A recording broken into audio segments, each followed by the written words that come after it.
čo povieš, jedlička, na ten erotický film? Máš na mysli Kamasutru v Monte Carle? No, pekná blbosť. Nebuď moralista, pokiaľ si pamätám, za mladý si býval pekný sukničkár. O to nejde. Erotické scény boli v poriadku, ale počas celého filmu tí ľudia nič iné nejedli, iba kaviár a ústrice. A pritom chlastali šampanské. To je veľmi nezdravé. Orgie v tom filme trvali 3 dni a za ten čas sa tam neobjavilo ani jedno celozrnné pečivo, zelenina alebo jogurt.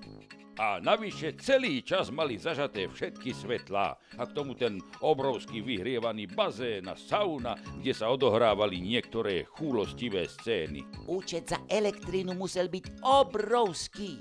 A najhoršie je, že sa tam fajčilo.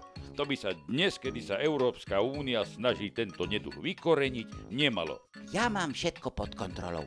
Filmy, ktoré propagujú alkohol, fajčenie, nezdravú výživu a plytvanie elektrickou energiou, by mali zakázať. Svet je zvrátený.